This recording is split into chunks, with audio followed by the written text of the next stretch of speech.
Welcome to another live stream with yours truly, Dr. Sarah L. Webb. If you heard that, hopefully you heard that. I'm not sure if you did or not. But this is the series finale to my ongoing fall series on colorism and media, and we're going out with a bang, thinking about music, talking about music, and I even have a special surprise mystery guest to join us for this conversation. So let us know where you're tuning in from in the chat, what your zodiac sign is. You know, I'm always representing my Gemini gang. Hello, hello. Also, to keep in line with the theme, let me know what some of your favorite music is. Let me know what you've been listening to lately. Let me know what artists you like, etc., etc. Okay, and while you're doing that, I'm gonna go ahead and share my intentions for today's episode, but as well as the series in general. The first is to have fun making genuine connections in real time. And today I plan to have a lot of fun. So I hope you are in the mood for some joy right along with me. And to also have creative conversations that go deeper beneath the surface, that don't just skim the surface of topics and issues, but that we really peel back the layers of what's going on and what's happening. And then also, of course, to facilitate healing for individuals as well as our collective experience. Okay, so if that matches your vibe, I meant to put these on the screen. If that matches your vibe, then you are in the right place. Okay. So let's see. Okay, so Michael is here. Good to see you, Michael. Anyone else able to participate in the chat? Go ahead and drop your intro at any point. You don't have to just do it at the beginning. So if you're tuning in later and you want to say hello, feel free to do that. And of course, I'll leave time at the end for discussions, conversations, feedback, and that sort of thing. So when it comes to my throwback photo for today, let me stop sharing that. I am going back to 2020 when I first started doing my live streams. Okay. And so this is what I looked like 3 years ago when I started doing live streams because of the pandemic, because, my sister got the idea, like, you should do some live streams because people are at home now. They're looking for things to do. And so I'm just always nostalgic about, as I wrap up this fall live series, thinking about back to how I started doing consistent lives over 3 years ago because of the lockdowns and people looking for an outlet, right? People looking to connect and have conversations. And the only way we could do it at the time was online. And this is the 12th episode in the series. And so I want to sort of quickly recap other episodes that we've had. I started off by talking about why I'm doing this, why representation matters. I did a live on propaganda, episode 2, still my favorite episode. Please go watch it if you haven't. I talked about colorism in TV and movies, colorism and social media, colorism behind the scenes, right? And so I brought in Cheryl Bedford to talk about her experience actually working in Hollywood. I think that was episode 6 or so. Then we did a series on love scenes. I brought in Dr. Donna Oriowo to talk about how media impacts desirability politics, and perceptions and portrayals of love interest in media. Then I did an episode on children's media, children's books, children's TV shows, and journalism and news. And then most recently, the last one was social media. So there has been a lot. And then, of course, all the other live episodes that I've done in the years past. So dive deep. I know I'm going to miss y'all for this, fall break. But if you haven't been keeping up, then you'll have a lot to catch up on to keep you busy over the holiday season. And in terms of our weekly survey that I started doing, this is the most unequivocal win of any survey I've done. So I asked the question, do you use music as part of your healing practice? Let me know in the chat or in the comments if you didn't participate in this survey. Do you use music as part of your healing practice, or is music just a bop for you? Is it just a jam, just something to groove to? Or do you use it in addition to that as part of your own healing journey? So we had 13% say sometimes, 5% said maybe, unsure, maybe you're not sure how to use music as part of your healing practice, which is something we can discuss today. And then 8% said not really, But a whopping 75% of the 40 people who voted, myself included, said definitely, we definitely use music as part of our healing practices. And so let's see what's next on my slide. Okay, so before I get to that, I want to share who our mystery guest is, right? I don't know who's in the chat, but if you want to guess who you think our mystery guest is, drum roll, please. Yeah, Diamond says, I can't imagine healing without music, right? I know, like music is healing. And the artist I was playing at the beginning, India Ari, let me know if you actually heard the music at the beginning. I hope so, because I have more music I want to share. But India Ari talks a lot about how healing, her music in particular, is very healing for us. Of course, she's a dark skinned sister who has explicitly talked about colorism. And so I wanted to bring her, feature her on this episode as well. But yeah, the music for me is I wake up to it, I go to sleep to it, so it's a staple in my everyday life for real. Okay, so I'm going to tell you a little bit about our special guest. I met this person on LinkedIn a couple of years ago. I don't really remember how. Maybe they can explain more about like how we got connected on LinkedIn. But you know, we just kind of started doing Zooms together. We were on a panel together a while back, and I really wanted to bring this person on because they have been a supporter, a loyal supporter who has tuned in every week. Yes, you all know the name, even if you don't know the face. And that is Michael. So I'm going to bring Michael on now to say hello to everyone. Yay. Hey, hey, Dr. Sarah. Yes, I'm here. There you Okay, yeah, are. there I am. Yes, yes, yes. Woo! Welcome, So welcome. It's so good good to to see see you. you again. Thank you, thank you. Great to see you. And Yeah. So all the folks who have been tuning in over the weeks, you know, there's always someone in the chat named Michael, and every now and then I'd bring his comments on the screen. And so now we actually get to see Michael and, you know, meet him and learn a little bit more about him. So first I'd like to just say, like, tell us a little bit about who you are and why you care about colorism. of course, yeah, yeah. So my name is Michael Groenewoud. I live in Amsterdam, the Netherlands. Born and raised here also. And yeah, what I've also taught you in the previous conversation that we had is that yeah, the Netherlands has a long history when it comes to people who look like us. So my family is from Suriname, that is in South America, and that was basically like a former colony of the Netherlands where they did a lot of things, and one of the things they also did was enslave Africans. So that's how we got there. So that's why the connection is now here with the Netherlands. I personally like I work a lot in data and AI. That's also like in your last life. I also made some comments about something there. Um, so yeah, I've always liked that. So I've worked for various organizations. Last few years, for a while, I've also worked at a very large corporate, one of the big four consultancies. And all I'll say about that is that corporate is just as toxic as a lot of people think it is. So I've yeah, you see me on LinkedIn. I also post about that, but I have a lot of interesting stories that I've encountered there also. Um, but yeah, like I'm someone like white colors matters to me. Like I'm dark skinned myself, so also for that reason it's important. But just like yeah, it's a very damaging system, and I'm like yeah, I'm fully aware of its existence and how it impacts people. And for me, it's also important to not just for me personally, but also just uh, to be able to support other people that might be experiencing negative things, but also to support people such as you and also others who are actually actively trying to dismantle these systems. And I'm like, everyone should be doing their part in that because I'm like, whether you're an activist or whatever, I'm like, I tell people like some people think that I'm an anti-racist educator. Other people think that I'm a DI person, but I'm like, well, actually, I'm not. I work in data AI. Like I'm just in these streets.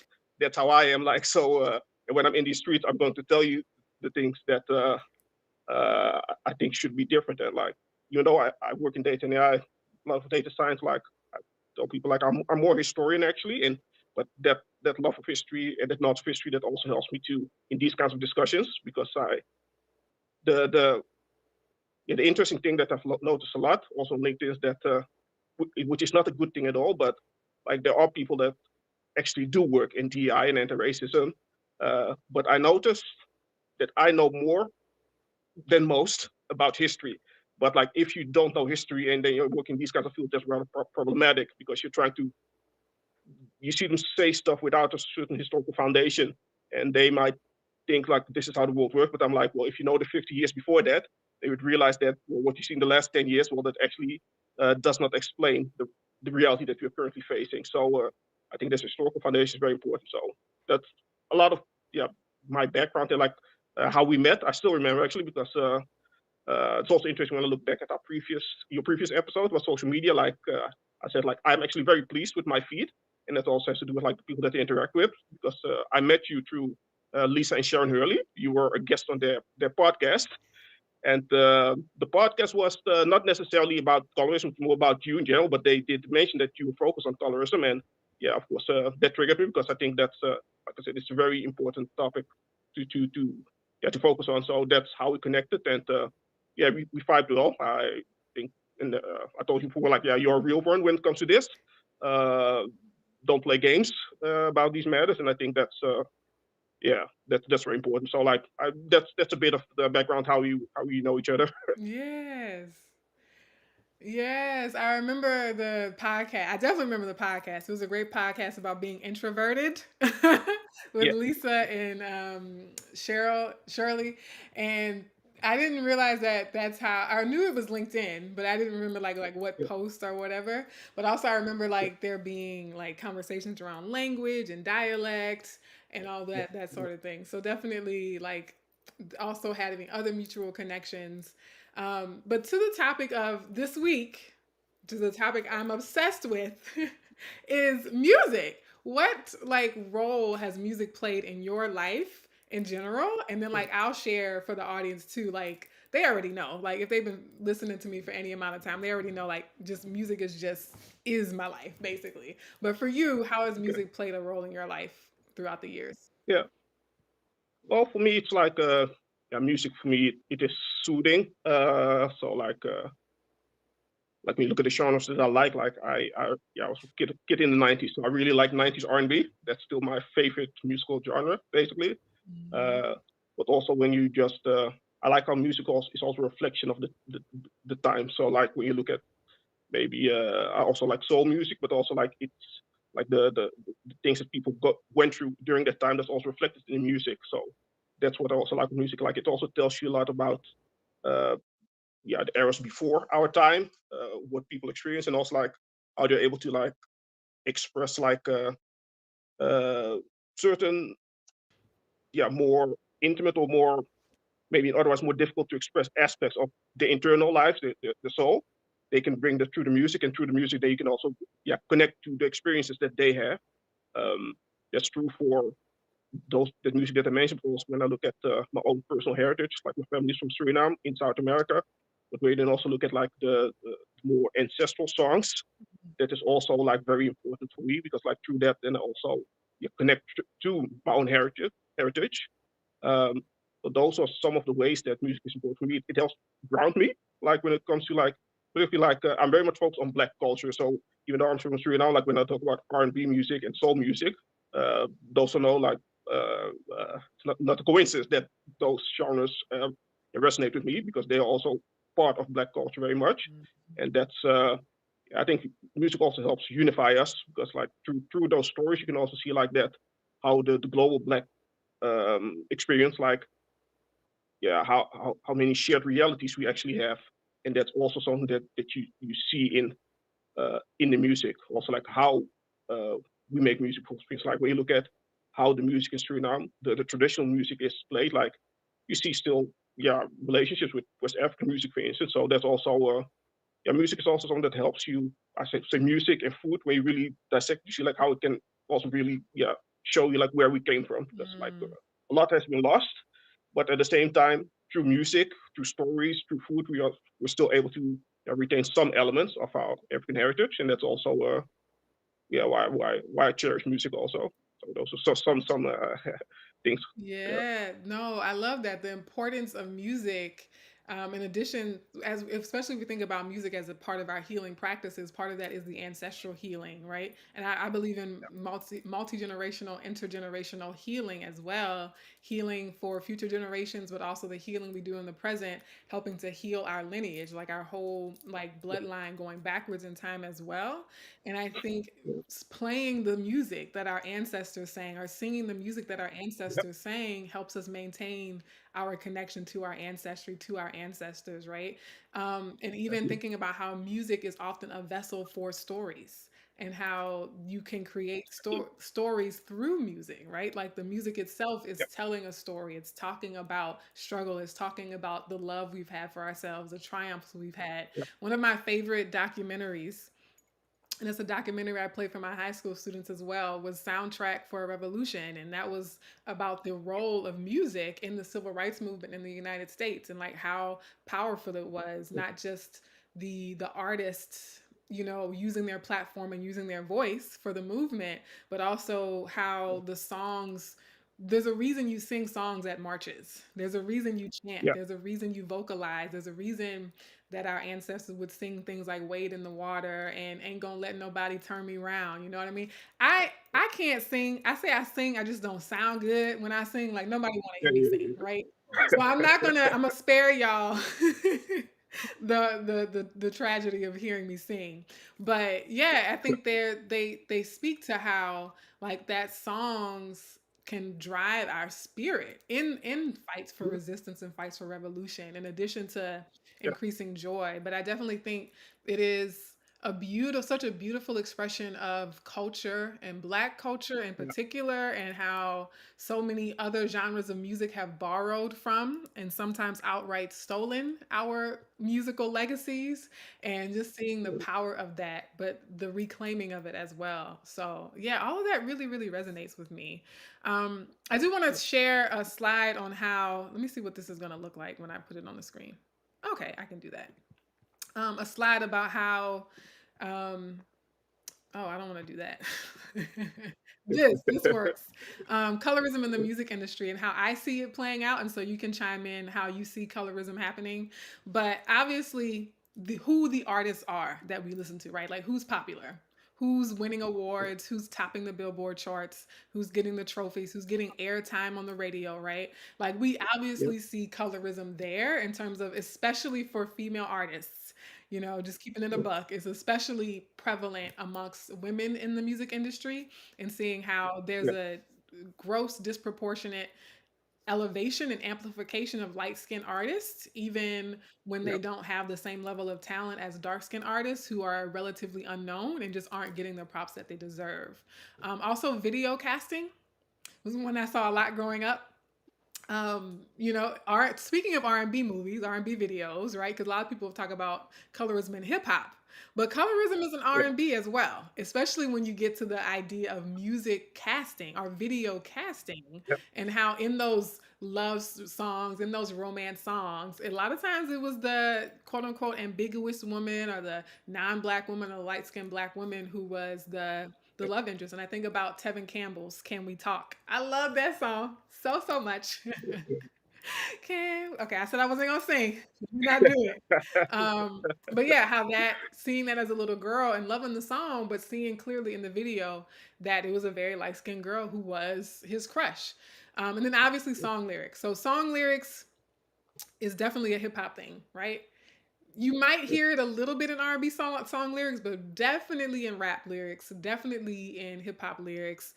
Obviously, there's the male rappers, the men in the music industry who will explicitly say colorist things in their lyrics, right? You all have heard them, the usual suspects, right? But also even women rappers, women artists, right? And I hear it a lot with light-skinned artists, right, who will talk about their skin tone in a way that is giving Yeah. colorism, you know what I mean? Like, oh, he said he wanted a red bone, and like all these different things, are even just using that term, emphasizing that, or just various ways that they like brag, right? Or you can tell Yeah. that they are aware that they've benefited from their light skin, and that's why they see it as a source of pride and a reason to brag in their lyrics, right? And then obviously this is related to what we talked about when Cheryl came on about behind the scenes as well. So it's not just the artist and what we actively consume as music appreciators, but also like who's the manager, who's in management at these record companies, at these record labels, right? Like who is pulling the purse strings, who has executive power, who are the CEOs and supervisors at the radio stations and at the award shows, who's organizing and hosting these things, who's voting, at the Grammys and things like that. And so we can see colorism throughout the industry. And so I'm wondering what your experience has been in some instances of when have seen colorism in the music industry in particular. Yeah, of course. Yeah, yeah. So yeah, I can definitely relate to the points that you then mentioned. Uh, Definitely when I look at lyrics, I don't have to mention specific artists, but just when you look at the lyrics, like it's clear like how that indeed is in the lyrics is emphasized. Like okay, uh, yeah, that light-skinned black women are valued way more. Um, and then visually, when you look into through scarcity, it's like not just that it's light skin, but it needs what you say like very ambiguous, like not even looking like black people. Mhm. In that sense, a very clear message, especially because the contrast is often very big. That the when you look at the male artists that do that, that often they are actually dark skinned, and then they put very light skinned women next to them, and like that contrast, like that alone, is already very stark because like if they were both light skinned, that already that also very telling then, but that would already give a different dynamic. But now you see like also like a manifestation of, even though they might not see it, but it's actually a manifestation of self-hate. Like if you're dark skinned and you're in a video and you're gonna say like, okay, I only like light skinned, or whatever, they are better than dark skinned. When you're dark skinned yourself, like Mhm. they might not they might not think that they are exhibiting self-hate, but actually they are. And like when you just critically analyze it and look at what they're doing, like they're actually making a fool out of themselves because you're showing to the whole world Mhm. that hey, I'm dark skinned, but I don't love dark skin, so I'm putting them down. But actually, I'm also putting myself down. But I'm not even enlightened enough to see that I'm putting myself down. Mhm. And then that's what they're doing. So that's one way that I see it, and because it's very psychological. And I'm a, like it's not just like yeah, it's the artists that do that. Like it's they're sending a bad message to others, but I'm also looking like what are you the message that you're sending to yourself? Because like if you're really yeah healthy, and then you would recognize that that's not a good thing to do. And you may would also decide like, okay, I'm not going to participate in certain things, even though that might mean that I will have less opportunities. Mhm. But if I do this, then yeah, I'm not helping myself. I'm not helping my people. So that's one thing that I see. And like the other points that you have listed, like they also definitely resonate. I think one thing that I also thought about how I also see it is that um, you see it indeed in the casting, like okay, uh, yeah, what skin tone do the people have that are casted in the videos, or what skin tone do people have that are behind the scenes? But another way that you also see it is like because you mentioned the lyrics, like you have colorist things in the lyrics, but also like what kind of lyrics are being promoted as being the culture. For instance, when you look at rap and hip hop, like traditionally, like that was music. Also, that was very much about resistance, very much about Mhm. um, yeah, the revolution, for instance, also. But now when you look at this music that is mainstream, you don't really see that. So what is now mainstream, that is not the same that as what you saw in the past. Before you had more like different genres within hip hop and rap, and it isn't so that we now no longer have that, but only certain things are being highlighted, and that's also very deliberate by the Yes. people behind the scenes. So Yep. it's the people that have actually very uplifting lyrics. It's like in one of my recent LinkedIn posts, I highlighted what you did recently, that conversation. But I also like what I also do in my LinkedIn post. Like I add a lot of music there, and this is one of the song that they added is from a group called Melanix from the UK, Mhm. and the song is called Melanin Queens, and that's a very Mhm. uplifting song for black people in general, but specifically certain for black women and black girls. But what you then see is that that song like it isn't getting the attention that it should. Mhm. Uh, Even though the lyrics are fantastic, even the video is also fantastic, but then you again see that is then not promoted, highlighted, and that's what you can also see like with yeah Yeah.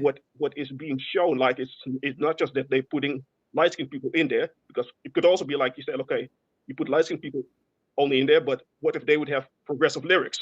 But I will tell you, like, if you're light skinned and you have progressive lyrics, they also want to put their effort because they also don't want that. So you need to be light skinned and you need to have lyrics that actually bring the culture and the people down. Mm. So that's something that I also really see there, and specifically like when because the song that sort of made that it's a fantastic song, but they see like it doesn't get any attention, even though it's one of the best songs I've heard in the last few years. Yeah.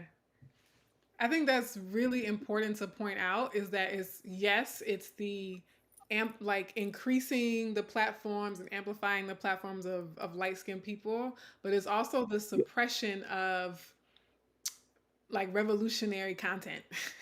It's also the exactly. suppression of pro-black content. It's also the suppression Yeah, of content that does celebrate melanin. And thinking about like yeah, the song you said, Melanin Queens, I remember seeing that on your LinkedIn, even though I'm rarely on LinkedIn these days. I saw that. yeah, And you're right, because there are other like things from the UK that I have heard of, but why haven't I heard of Melanin Queens outside of your LinkedIn post? And I even think about Dead Prez, this Dead yeah, Prez video slash song that I loved called Nothing on You. And they redid, was it, is that a Bruno Mars song? They got Nothing on You, babe. I don't know. But they redid that and yeah, they have like very affirming, positive lyrics for yeah, black women, for, dark skinned black women, for melanin yeah, queens. But it's not anything you're gonna hear on the radio. You're not gonna hear that song on the radio. So you have to already know that Dead Prez exists and you have to actively seek out the affirming content. You have to actively seek out these days. But and you're right that that has yeah, changed once they saw the marketability and the commercial potential of rap music. Then yeah, it shifted from the sort of resistance, politically minded content that was popular in the birth of hip hop to now like the commercial marketing, that stuff that's played on the radio, the stuff that gets put on BET and TV, where it yeah, is just celebrating capitalism, and then like celebrating, other types of things that aren't necessarily advancing the culture per se, even though people enjoy it, right? And so for some people, they might argue that, oh, well, being able to enjoy something is part of, matters too. And I kind of agree with that, but I think that it's intentionally like silencing the content yeah, that would, I think, empower us and that would help yeah, us to learn to love ourselves, right? So it's interesting that I also like that you brought up how a lot of the black male artists who are perpetuating colorism are themselves dark skinned. And like what you're revealing, it's funny because they don't seem to have any shame about it. But what they're revealing is that if you're saying you don't like dark skin, that you're essentially saying you don't like yourself. But some of them have a double standard, right? Where they're like, well, it's okay on me because I'm a guy, but we just don't want it on yeah, women or whatever. But I see this comment from the J Effect said, watching BET's Welcome to Rap City documentary was telling. Um, Most executives were ambiguous women. It was jarring to see. It's pervasive behind the scenes too. Yeah, thank you, the J Effect. And I believe it. Yes, I can. I don't know for sure because I'm not in that industry, but like you saying that, I'm like, absolutely, that makes absolute sense.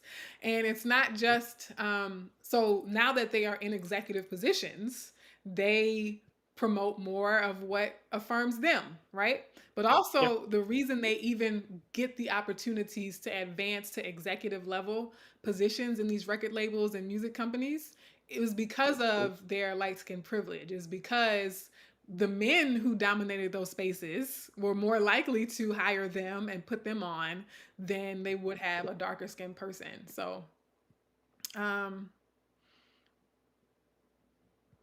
is this the name of a group or something else, Diamond?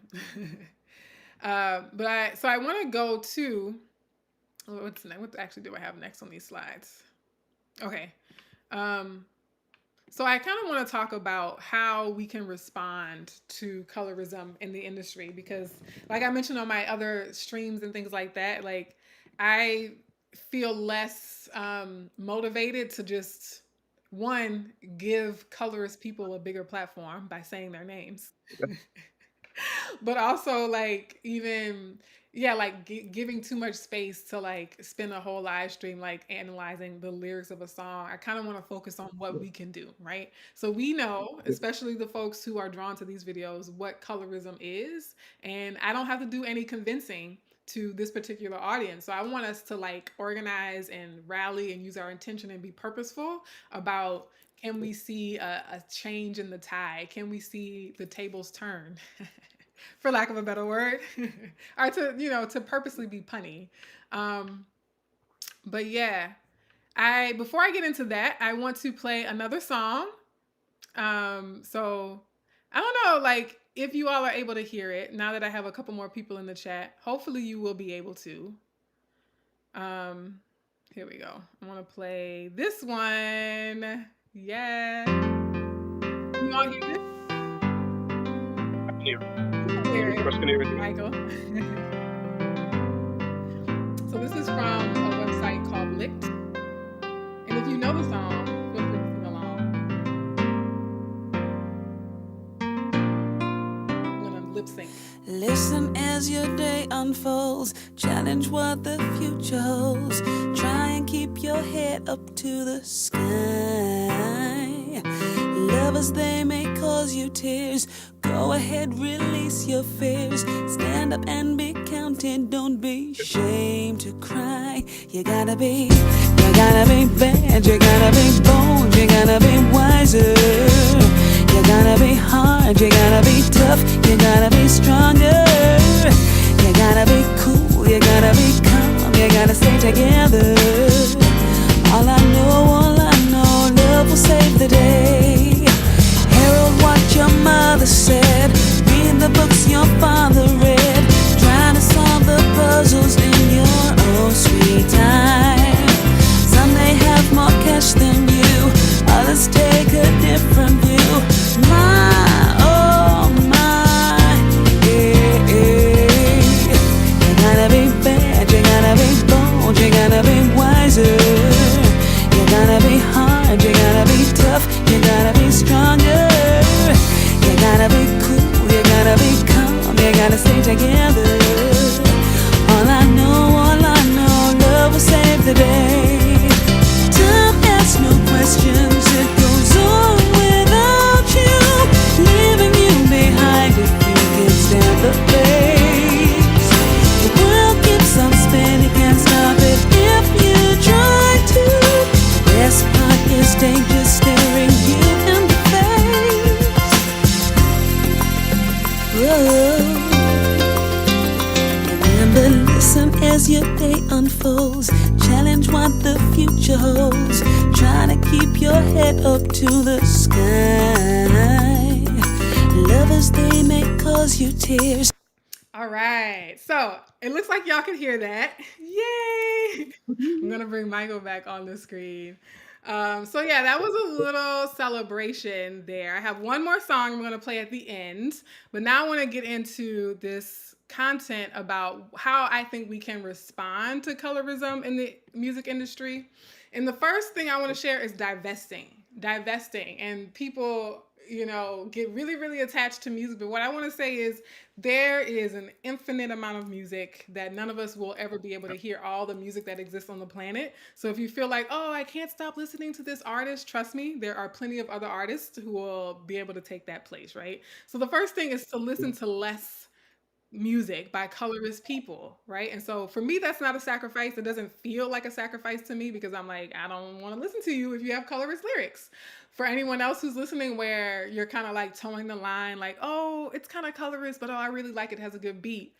Again, there are lots of songs with good beats, okay? There are lots of songs with good vocals, lots of songs with good lyrics that we don't have to be attached to like this one song when there are literally billions of songs that we could listen to. Also, starting with explicitly colorist songs. So I added this as like a way that you can wean yourself off of the colorism.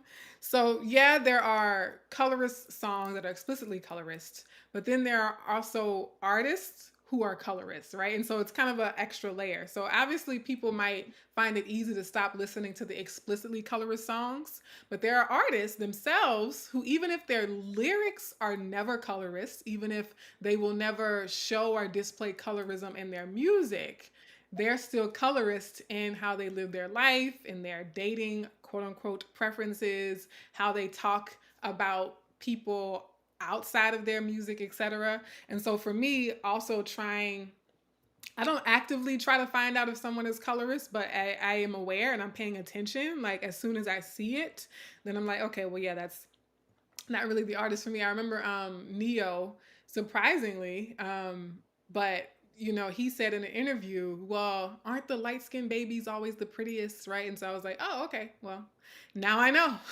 how Neo feels about the situation. So I haven't really been a fan of his for several years at this point.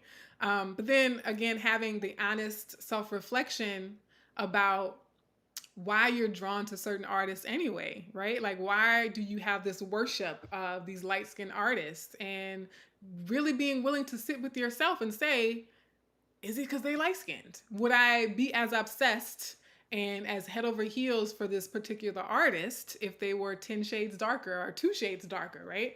And, I feel like a lot of our people, I'm talking about Black people when I say this, aren't really ready for that, right? Because y'all have some of y'all faves and you just want them to stay your fave, and you're not ever going to ask yourself that, okay, would they be my fave if they weren't light skinned, right? And maybe they still would be, but if you really, really are invested in dismantling colorism, then it requires the willingness to divest from colorist spaces, colorist artists, colorist situations, etc.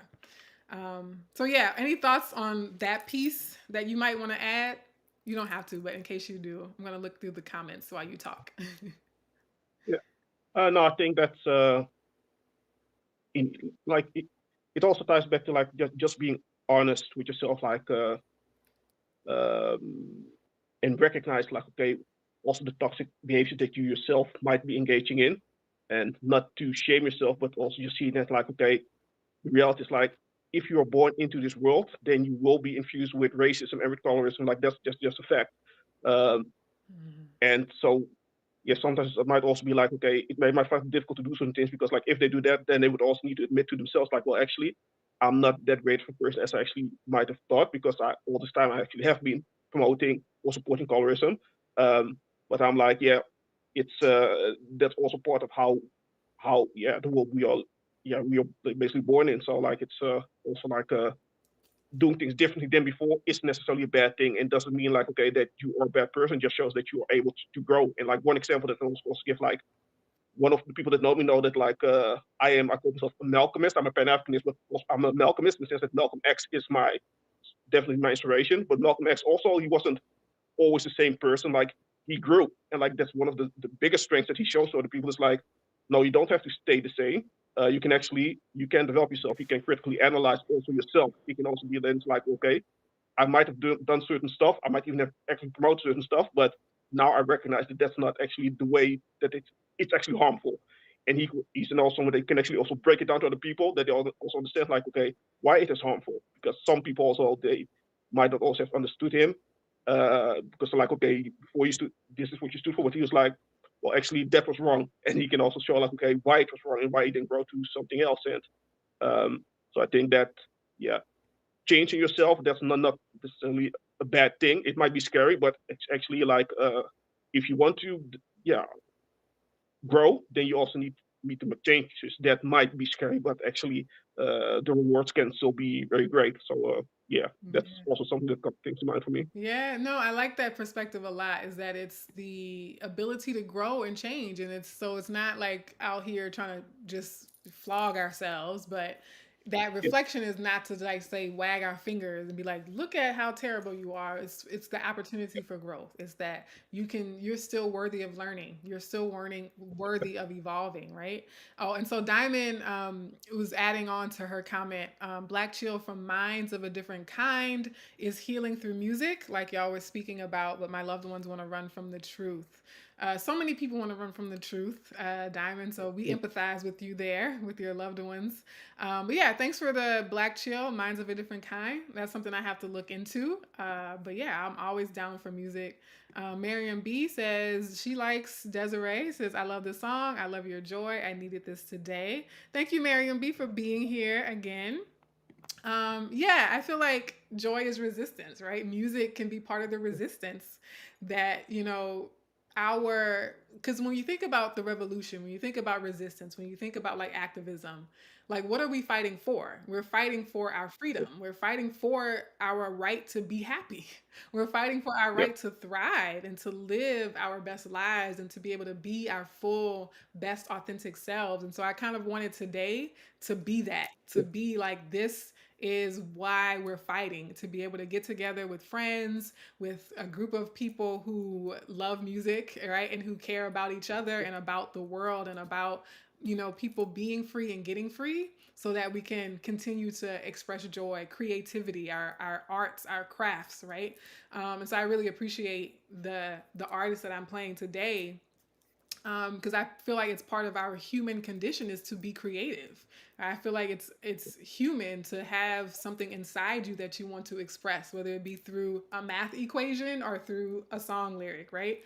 But yeah, it's one of the reasons we fight to live is for this type of stuff.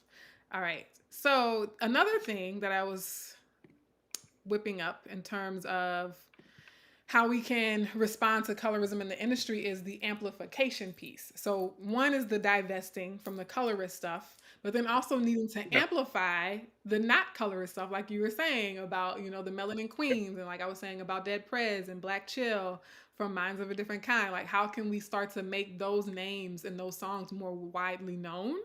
And so listening to more music by dark skinned women in particular, because again, when you look at the music industry, you do see a wider range of skin tones for male artists, whereas you don't necessarily see it as much for women. And then making the intentional effort to discover them, because as we've already said, the radio is not just going to play them, right? The industry is not marketing them to you. They're not actively trying to sell you on these dark skin artists. And so we have to like actually Google search like dark skin artists. And I have a tool that I just created, which I'm going to introduce to y'all later. Buy tickets to their concerts and shows, right? And so I don't know what the pay structure is for streaming, but yeah, sure, streaming their stuff can help them get paid in various ways, but also like actually shelling out some money directly to them to go to their show or go to their concert, and then following them on social media, subscribing to their YouTube channels, following them on TikTok or Instagram, because if their social media followings get bigger, then their labels and the brands that they work with and the concert and event promoters are more likely to hire them if they have bigger followings, right? And so even just helping them to increase their following will have an impact on them getting booked for shows and getting brand deals and things like that. Did you want to add anything to that piece in terms of how we can amplify on the other end?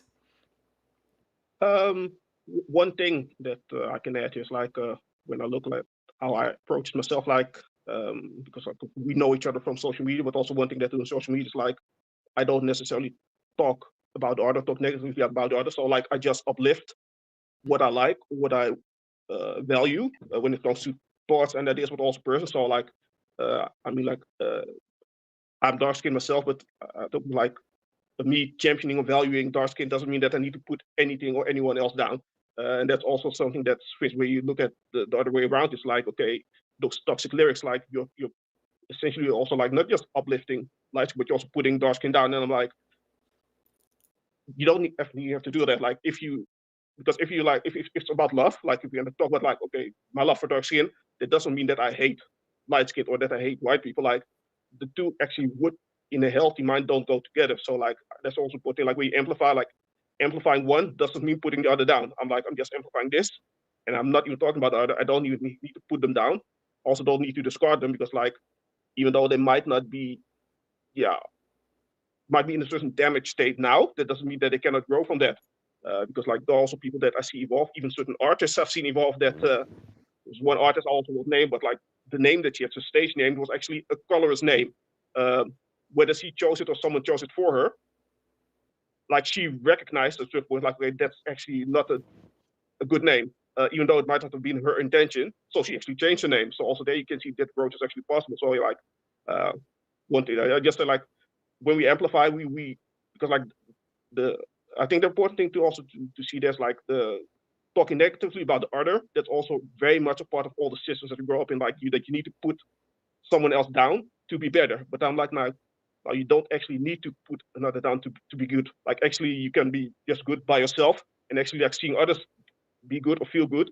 can also make you feel good. Like the quote from Toni Morrison also comes to mind, like when she said, like, if you someone else always needs to be on their knees, needs to be down to the ground for you to feel tall, that means that there's something seriously wrong with yourself. And that's also with here, like, I don't need to bring the other down to feel good. So I'm just like, amplify what you like, and try to be a shining beacon in that sense, without, basically wielding the same toxicity to the other side. Because if you do that, then, well, actually, you're not really being as healing as you might think that you are. So I think that's also an important thing Yeah. to highlight. Yeah, that last part about, if you're engaging in like toxic or demeaning of other people, then it's not healing. And I said in a previous live, I don't know if it was during the fall series or spring series, but I said sometime this year that our subconscious mind doesn't know that we're talking about someone else. Our subconscious minds think that the words that are coming out of our mouths are about us. And so, even Yeah, though consciously we think we're putting down someone else, our subconscious just hears negativity. Our subconscious is still yeah, taking in our negative words. Even if we mean to aim at someone else, our subconscious is still taking in that negativity. So, behooves edifying language. Um, yeah, oh, I see it, right? One of the reasons why I wanted to bring you on, one, is the fact that you have for the fall series. And I think you were on every week in my series as well. And so I also appreciate how it's like you're not just saying like, oh, colorism is bad, but the fact that you take the time to comment and to participate in the chat, that is a level of investment in my platform, right? So just me personally, I appreciate how you have like share my content on LinkedIn, that sort of thing, especially as a Black man, because we don't necessarily see Black men like really standing with Black women and amplifying them, right? And so I was like, I saw you all spring for all my live streams, like actively engaging in the chat, and then you came from LinkedIn to YouTube. I was like, what? Okay, Michael is a one. He switched from his favorite platform, LinkedIn, to join me here on YouTube and to show up every week. Just like that's real. And so I feel the love and appreciation, from a brother to a sister. It's felt. And I wanted my audience to see that. I wanted the world to see that, right? The whole world ain't watching my YouTube channel. They should. They should be.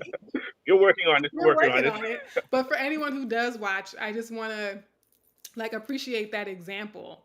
And so I think I have one last slide in terms of like how we use colorism in our own healing process, and that is the vibing. So what I was thinking about and preparing for this is that music is literally vibration. And I'm going to share this just because I realize maybe people aren't aware that when people say good vibes only or you have a good vibe, that vibe is short for vibration, okay?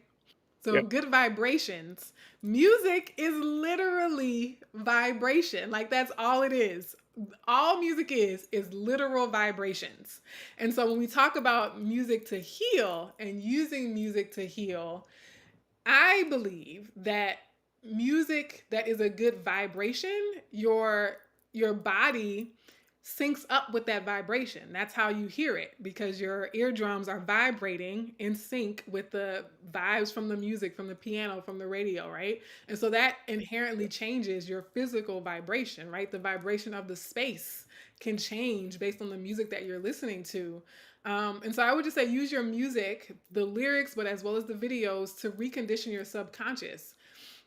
And so also I have a playlist. I have my own playlist. It's like 10 hours long at this point, if not longer. And I call it input, INPUT. I call it input because I know and believe that the visual imagery that I take in with my eyes, the words and statements that I'm taking in with my ears are landing on my subconscious. And so I want to feed my subconscious and my conscious, to be honest, with things that I want to have in there, right? It's like a garden. If you just let anybody come in and plant whatever they want in your garden, like you could end up with all kinds of crazy things in your garden. So you want to say, no, I want tomatoes in my garden. So then you have to be specific about going to get the tomato seeds and planting that. And so, yeah, I think we can be kind of, again, this goes to that passive consumption of just turning on the radio and just seeing what plays. Whereas now, back then when you and I were growing up, Michael, we didn't really have Yeah. that many options, right? We might be able to buy cassette tape or whatever, a CD. But now, because we have things like YouTube, we have multiple different streaming platforms, we actually have the privilege now to be more selective and to be more intentional and more picky about what we take in terms of the vibration as well as the lyrics and the imagery. So yeah, if you want to add anything to that, please do. No, I think that's I like what you said, like that this vibration, and like another thing that came to mind for me then now is that I think it's also related, like the body and mind connection, like in Western medicine, like that has been separated for various reasons, but actually it's all connected. So through those vibrations, like it's more maybe a physical sensation, but then it also actually has an impact on your mind, and that's what see here, like, and like also how the music vibrates. It also reminds you of like the difference in languages. For instance, like the European languages, they fight differently, maybe than for instance West African languages. But what see, like if you hear or speak those languages, you notice that there's something happens in you that is different. So for instance, like even though like I can say like there are three languages that are like two languages are my first languages, like Dutch and Surinamese. But like Dutch is, even though that's the language that I grew up with, like Surinamese is more like the language of my soul. Like that does something in me and with me that Dutch doesn't do. And the same is true with English. Like even though I love the English language, but like when I see my friends like African American English, that is way closer because that actually it resembles Creole languages also. So that does something with me that language doesn't do. It vibes differently. It has a different rhythm that is that has a certain effect on you. So that's what you can also see in music, like the music in our own languages that is like it's like it has a certain key. It unlocks something in us that the other languages simply don't do. So like Dutch music, like it doesn't move me. But yeah, other musics, in other languages that has a very different effect on me. So yeah, I definitely can relate to what you said. Yeah. Oh, thank you for bringing in the language piece. That is so true. Like it does something to your spirit to speak a certain language into a dialect, right? Like so in my case, I'm not really fluent in any other language other than English, but when I when I switch that dialect, like I know, like I'm talking in my native dialect versus, like some other affect that I might have. But yeah, the last thing I'll share before we get ready to wrap up, and I have a closing song that I want to send us out with, is a playlist. So people have been asking me for a playlist. People have been asking me for various playlists, and so I'm finally getting on the playlist train. And so I've created two so far. Like this one here is my personal playlist, and I have one for my support group. So I have a Colorism Healing support group for dark-skinned women. We meet twice a month, and so I've taken recommendations from them, from the members of that group, to create a playlist. But this one is filled with songs and artists that I actually listen to myself, that I love myself. And so it has like maybe 30, 40, at least 40, around 40 like songs by dark-skinned women of different genres. Well, actually it's mostly like R&B and soul. I have like Sonique on there, who's like maybe electronic a little bit, but some of them are like really soulful songs. Some of them are kind of like bops, jams that you can vibe out to. I kind of wanted people to see that, you can listen to dark skinned Black women for multiple occasions, right? It's not just, I didn't want to just create the playlist that was like for self love and affirmation, although that playlist is coming. Like there will be a self love affirmation playlist. But this particular playlist that I'm sharing is not, the intention is not to be like an affirmation self-love playlist, but really just for you to be able to vibe out to various dark-skinned Black women. And I try to include people that you might not have heard of, right? So hopefully whoever like listens to this playlist, there's at least one dark-skinned artist that you hadn't heard of before that you can now follow and enjoy and appreciate their music. Okay, so definitely check that out. I will see oh, Fela Kuti, what is this? Fela Kuti said music is spiritual, is healing. I recommend South African music and Zulu. All right. Yeah, yeah, we know Fela Kuti. We know Fela. But yeah, thank you for that suggestion, Miriam B. Any other questions or comments from the chat? So Michael, I think I'll let you say goodbye for now. So if you have any last things that you want to say, and then I'll take the rest of the audience into the affirmations and things like that to wrap up. Okay. Well, I'll think as a wrap up, I'll just say something to you. I think, Dr. Sarah, I also want to say that I also appreciate you, like the work that you do, because I recognize that it is heavy work. It's a heavy topic, and it's also a personal topic.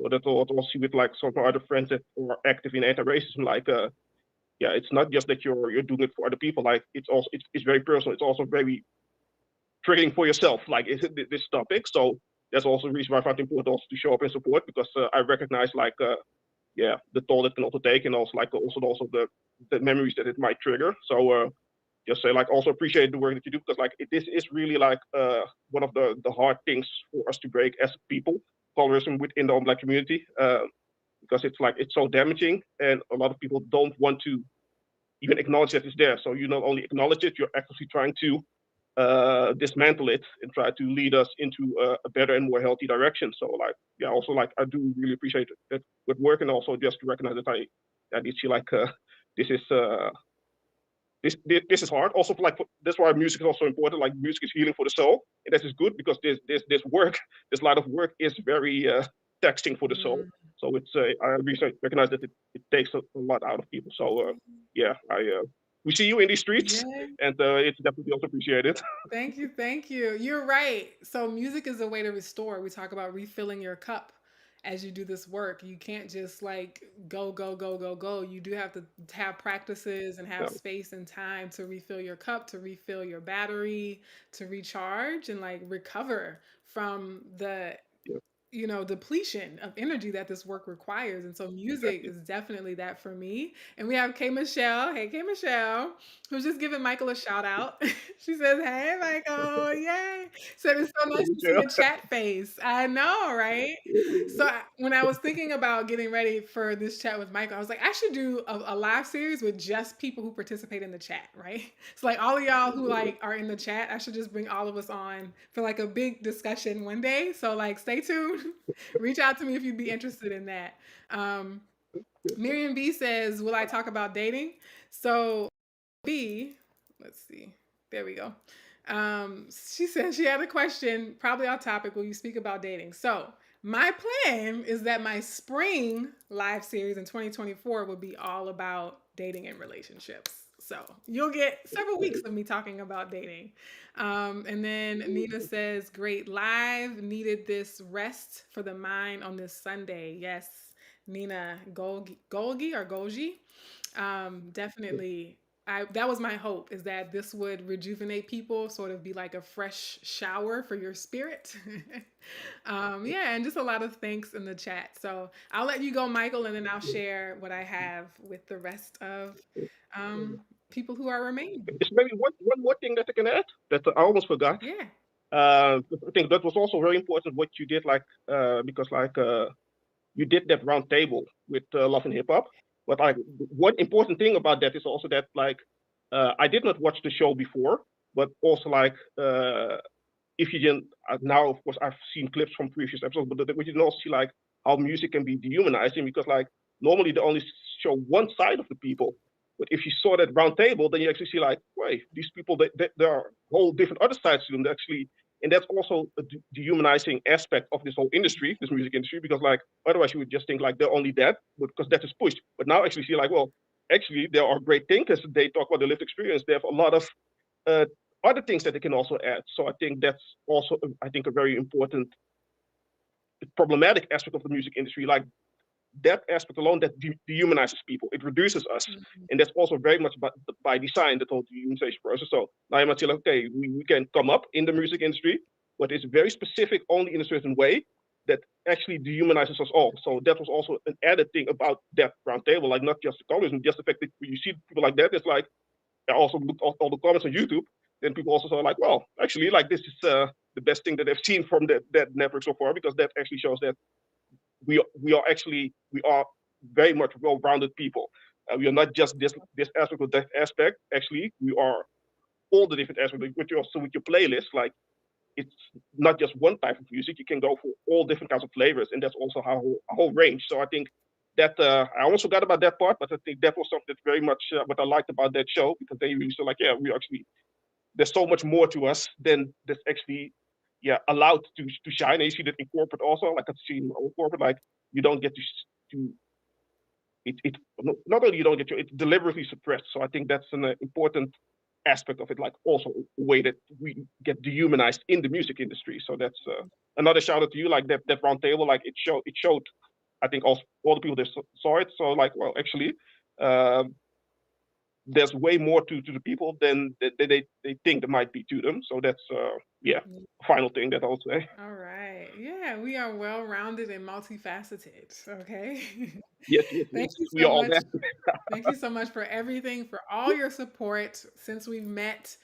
You've been so supportive, so I really appreciate you. And hopefully we'll see each other again. Yes. Thank All you. right. Bye Have a good bye. night. All right. So if you're still with me, I do want to go over my reflection questions and opportunities for growth and affirmation. So this week's reflection question is, who's a dark skinned woman you'd buy a concert ticket to see? I'm actually going to a concert for a dark skinned Black woman, and I'm really, really excited. So yeah, think about that. You don't have to write it in the comments or the chat, but definitely if you can't name a dark skin, at least one dark skinned Black woman that you would buy a concert ticket to go see, then expose yourself to more dark skinned Black women, because there's phenomenal talent out there that deserves the recognition, that deserves the support. And then in terms of your opportunity for growth and transformation, listen to my playlist. I created the playlist, and none of the videos are mine, right? So it's not like I'm not even like plugging myself. I'm plugging other people, other artists, like other YouTube channels. But if you love music and you want to support dark skinned Black women, there are some fire artists, fire songs, and hopefully I give you just enough of an artist to where you go and explore more of their content on your own, okay? And then your affirmation is I curate my vibes, right? So start curating your vibes more intentionally with the mindset of how might be a factor in your current playlists. Yeah, and see if you can expose yourself to a wider range of dark skinned artists beyond just the limited few that might get shown on TV or played on the radio every now and then. All right. Let me wrap up with any last comments in the chat. India Ari, yes. Actually, I'm gonna go out on her song, Chica. I love Chica. Chica's on my playlist. Chica's on my playlist. I'd see Doechii. She's performer. Okay, so Doechii, Doechii. I will definitely look her up. Summer Walker, yes. I don't know if Summer Walker is on that particular playlist, but the support group playlist, like everybody was like wanting to include Summer Walker on my Colorism Healing support group playlist. Chi-Town, Chyton. Let me put some of these on the screen so that the audience can see them as well. Yeah, I love my playlist, and it's gonna be edited over time. It will evolve. I will continue to add people on there. But yeah, the song by Chica is Demigod, I think. I love it. All right. So let me play a song to go out. And I feel like I want to change the song that I was originally going to play. But I only bought licenses for so many songs. So, okay, I'm going to play the one I was going to play. So I'm playing NDRE's Prayer for Humanity, right? And so I think that would be a good song for us to end on is NDRE's Prayer for Humanity. I'm going to let it play for a little bit. It's kind of a really mellow groove. And yeah, I love y'all for being here for the past 12 weeks. See y'all in the spring of 2024 to talk about relationships.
Give me a thumbs up if you can hear now.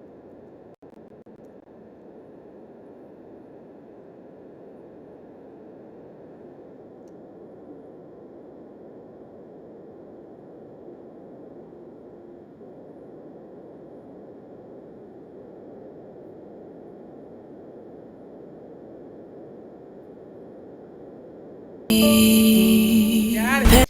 All right. I have to stop because the license that I purchased will not allow me to play the whole song. So yeah, Michael, thanks you for again for joining us. Thank everyone for participating for the whole 12 weeks.